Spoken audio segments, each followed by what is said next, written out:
afternoon, it's Jill Anderson, the Homegrown Gourmet. Thanks for being with me this week.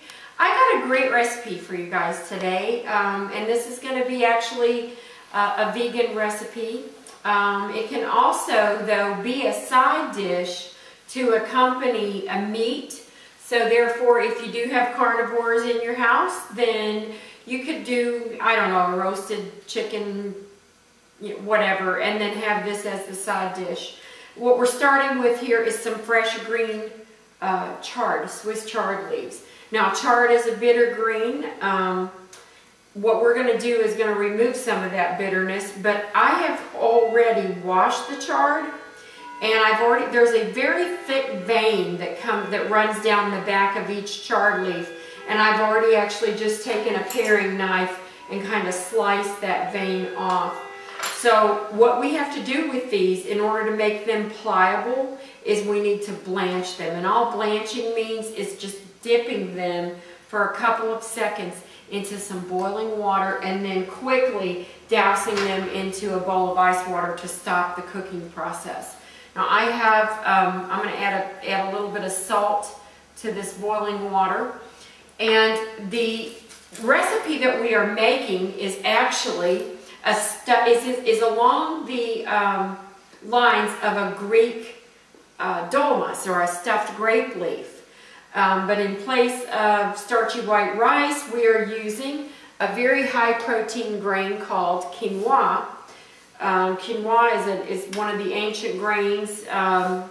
Technically, some say it's a seed. However, it does have about 6 grams of protein per half cup serving, and combining that with a leafy green gives you a more complete protein than just the grain by itself. So we're going to fill these chard leaves with a cooked quinoa. But first things first, let's get the chard leaves blanched. And this is delicate, so what you have to do is you have to kind of give them a dip, and maybe 30 seconds in the hot water, and then right up out of the hot water and into the ice water bath. If you leave them any longer than that, they will get too soft to roll. So let me go ahead and finish blanching all of these off, and then I will show you how to make the filling. All right, the next step in our stuffed chard leaves is to make the filling, the quinoa filling. Now I'm going to start this pan out. The pan's actually pretty hot already. By the way, just a little tip. It's okay to get your pan screaming hot, but you don't want to get your oil screaming hot along with it. Add your oil after the pan is already heated. The reason for that is because if you actually cook olive oil to the point that it smokes, it's rancid. So even good oils can turn rancid if you allow them to heat past their tolerance. So I've got that. That is about 2 tablespoons of olive oil in this pan. And like I said, it's pretty hot. Now I've got an onion here that's quite large, so I'm not going to need but probably a quarter of this onion. And the rest of it I'm just going to set aside for another use. And all I'm really going to do to this, you guys don't have to go crazy with tiny little bits here. You want them small, but they certainly don't have to be minuscule. So I'm just going to chop this up, and we're going to put this into the pan. This onion wasn't very tight, if you notice. Sometimes the onion petals are very tight and the onion stays together. This one kind of fell apart as I was slicing it, so no biggie. We'll just dice it up a little bit that way.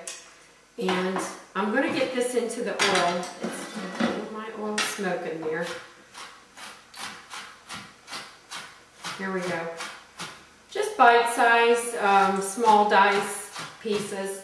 And we're going to get that into the oil, get that cooking down. Then I'm going to add some garlic to that. And this is going to flavor the quinoa. Quinoa is a very delicious grain, and like I said, very high in protein. So let me get this onion in. Pardon my telephone. There we go. Now, one of the things that you may want to do with dishes where you are not interested in having the stickiness and the starch is you may want to rinse your quinoa. For this particular recipe, we actually want the starch, so I'm not going to rinse the quinoa. Now I'm going to let the onions just, let me turn that heat down just a little bit. I'm going to let these onions kind of sweat here. And while they're sweating, about a pinch of salt. Do you know, I actually have it figured out that 1 pinch of salt is, of sea salt, is approximately 75 milligrams of sodium. Just an FYI for a pinch, if you're a sodium watcher like I am. The garlic, about 3 good cloves. And you're going to want to dice this up, mince this up. You could grate it if you wanted to too, but I just don't get into dirtying a lot of little gadgets. Knife and a board pretty much works for me for most things. All right. Ooh, those look good and they smell good too. What I did not get out, I see here, is some black pepper. But we'll just pretend. I'll add some black pepper later. All right. Mince your garlic up. Garlic goes in with the onions. When you're doing onions and garlic in a pan, by the way, you always want, or any vegetables in garlic, you always want to get your garlic in first, or your other vegetable in first, and get a bed for your garlic so that you don't burn it, because burnt garlic is very bitter and it ruins the flavor of the entire dish. So the onions and the garlic are giving off these great smells here, so we're going to let those continue. The next thing I'm going to do is I like to toast the quinoa before I actually add the liquid to it. So quinoa hydrates, the ratios are about 2 to 1. So 2 parts liquid to 1 part quinoa. So I'm going to add 8 ounces, a dry 8 ounces of quinoa here. And oops, there's some hiding in the bottom of the cup. You can't have that. There we go. And all I'm going to do is I'm going to let this stay in the olive oil with my onions and garlic and toast for a bit. And toasting the grain really gives off a lot of good extra nutty flavor. I have a lot of people ask me all the time, I make my dish the way that you said, I do all the things that you said, use all the ingredients, but yours, it just doesn't taste like yours. I have all these little steps and tricks and techniques for increasing flavor without missing some of the junk that's not in there. And so toasting is one of those when it comes to grain. Roasting vegetables is another great trick for increasing the flavor in soups, stews, even purees and dips. So I've got this quinoa toasting, and now what I'm going to do is I'm going to add 2 to 1, the ratio of liquid. This is a low sodium organic vegetable broth, and since I am doing this as a vegan dish today, I'm using the vegetable.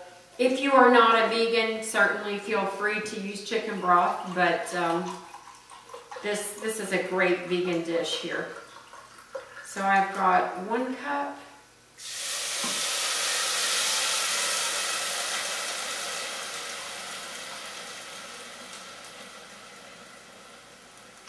And 2 cups. Then there's one more special thing that goes into this before we put the lid on it that really